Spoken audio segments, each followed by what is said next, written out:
welcome to Carolina News. I'm Liz McIntyre. And if you're planning on inking up anytime soon, you may want to hear this.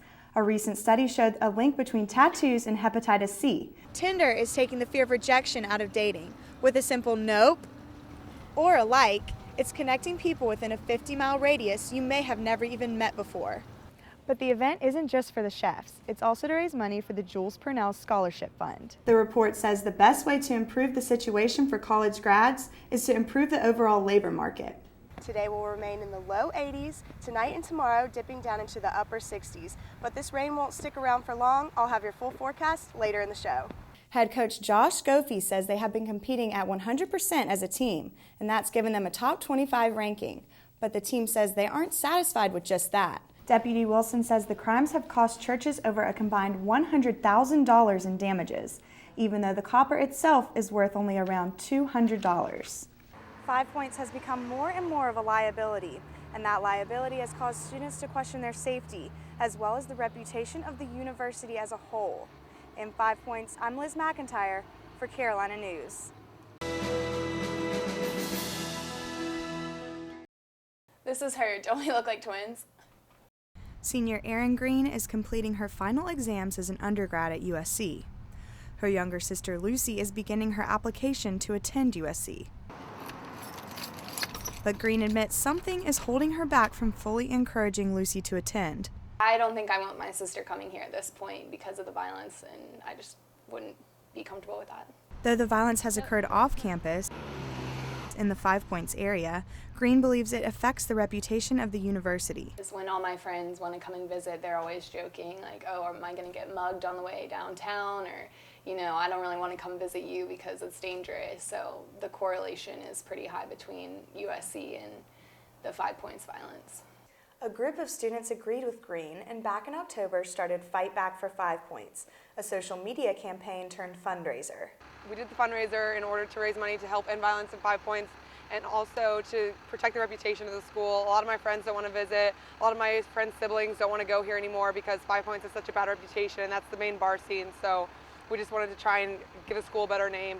Student Ambassador Jonathan Peterson says he has given 50 to 60 campus tours to potential students. Peterson says he has gotten questions about the downtown area and says other tour guides admit the topic has come up as well. Maybe inadvertently, when I'm at a tour stop or so, some parents kind of bring up whether or not the campus is safe and maybe ask about our downtown or our nightlife and see about that. Recent crime stats for the downtown area are not good. These are the stats released by the Columbia Police Department. They report that 5 Points has 132 total counts of crime during this fiscal year. 26 of those are considered violent crimes, 15 aggravated assault, and the remaining crimes include everything from sexual assault to auto break-ins. 5 Points has become more and more of a liability, and that liability has caused students to question their safety, as well as the reputation of the university as a whole. In 5 Points, I'm Liz McIntyre for Carolina News.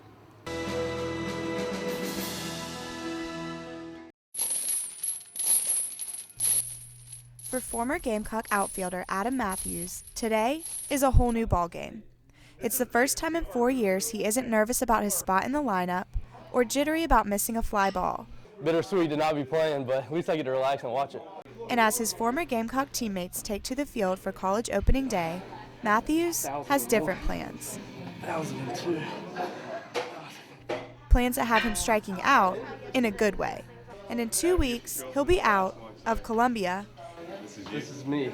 and on to Goodyear, Arizona to play the game he has loved since he was little, but on a bigger level for the Cincinnati Reds organization. Off season for pro ball, you have 6 months to kind of work on certain things, and it's helped a lot. I'm looking forward to this year, and I think I can have a pretty good year. A change of pace from his past 4 years. I'm in, I'd say probably the best shape that I've been in 4 years. A high school baseball team waits for Coach Matthews to arrive for 10 a.m. practice. And when he arrives, there's no playing around. Yeah, since I was an outfielder, they've pretty much put me in charge of all the outfielders. All right, ball, someone come get the bucket. He's using the time he has off from pro ball to help these boys achieve their dreams. Matthews has been to Omaha 3 times and knows the importance of perseverance. He hopes to teach these boys just that. And who knows, maybe in a few years, Today will be opening day for these boys, too. And in just 2 short weeks, Matthews will celebrate his opening day of the start of his professional career. Liz McIntyre, Carolina News.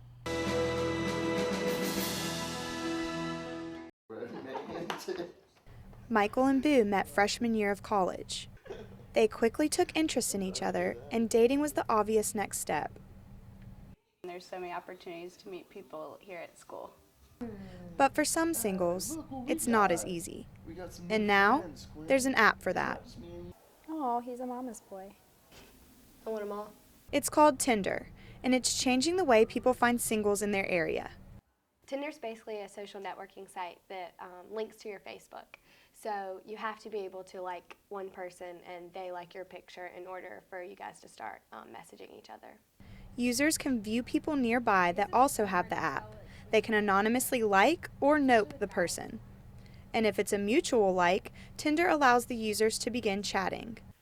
I've messaged a few people off of Tinder and they've turned into more conversations. You know, we've gotten phone numbers. Tinder is taking the fear of rejection out of dating. With a simple nope or a like, it's connecting people within a 50-mile radius you may have never even met before. I got a message from this other guy, Chris, who I was like, okay, like he's really cute. And it was just like a little emoji like waving, and I was like, okay, he can't be that creepy if he's sending me emojis. So we started talking and we had a lot in common, so he got my number. We started texting. We're actually hanging out tomorrow. Others, like new user Alex Irwin, have not been quite as successful. Every time you think you're making progress on Tinder, you go to the matches and it says you don't have any matches. Successful or not, the app is gaining popularity on campus because of its entertainment factor. And who knows, maybe Mr. or Mrs. Right is right under your thumb.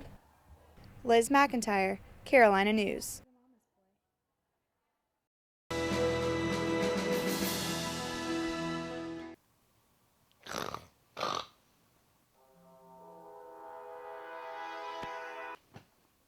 "5 minutes?